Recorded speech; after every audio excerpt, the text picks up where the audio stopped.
So for the pile weave, I've just started off my weaving board with just a plain weave, so going over, under, over, under every one, and then as I'm coming round the next row up I do the opposite, so under, over, and that's how I've started out, just a plain weave. So we've got one spare here which I've not pulled tight yet. And I'm going to create something called a pile weave. So I'm just going to start off and I'm going to do every other one.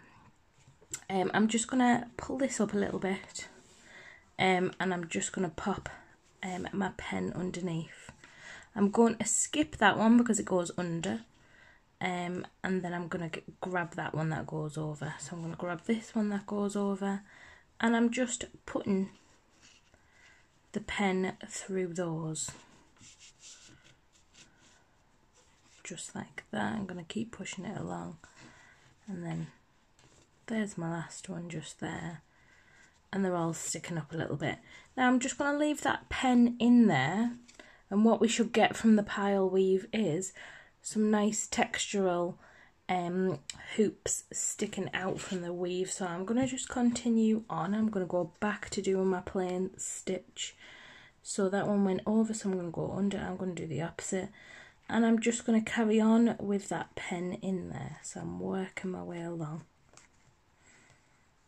If it gets a little bit fiddly, you can always take your needle out at different points and just keep going like that. Remember, when you're pulling it through, pull it nice and slowly so it doesn't get tangled.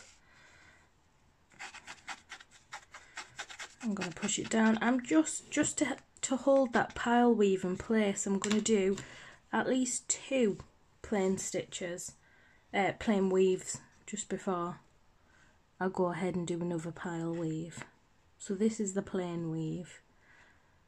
So I should be doing the opposites. I'm going over, under, yep.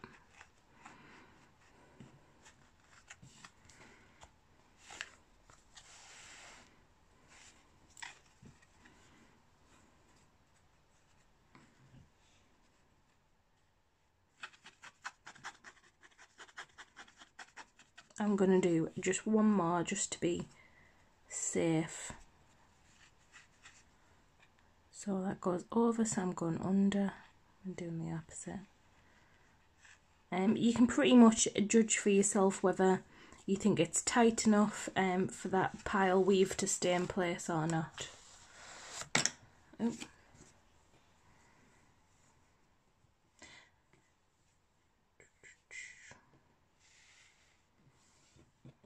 So that's a little bit too, my little dangly bit from the needle is a little bit too long. I'm just going to pull it a bit shorter now.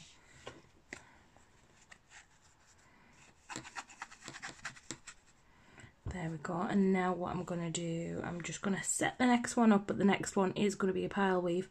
So I'm just going to check that I'm doing the opposite of the last one. Tuck it all down.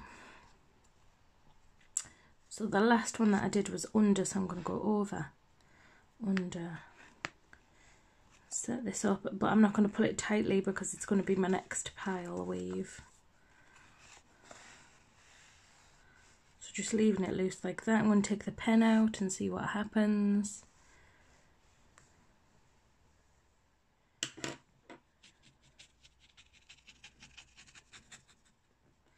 And there we go, we've got a little bit of texture going on there. Interesting. So again, we're going to do the same thing.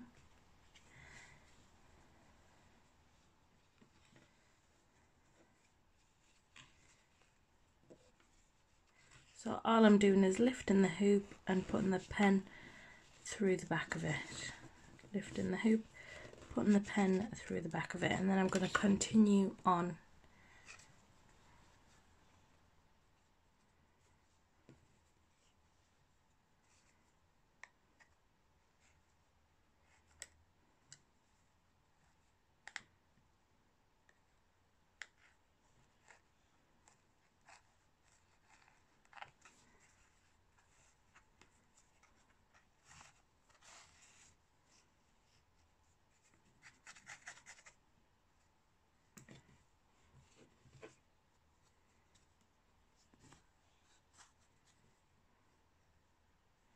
And just remember, if you do run out of wool,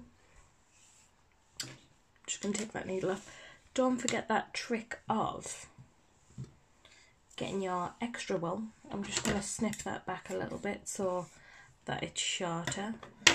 And just at the back of my weave, all I'm going to do is just tie on some more wool.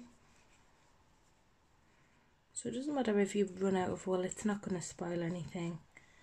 And now that knot is at the back of my work where nobody can see it.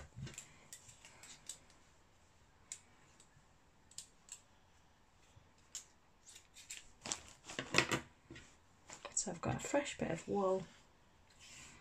And remember, you know, if you want to, you can change your colours up at that point, or just carry on with the same colour like I have.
And then one more just to make sure that it's in place, it's nice and tight, it's not going to fall out.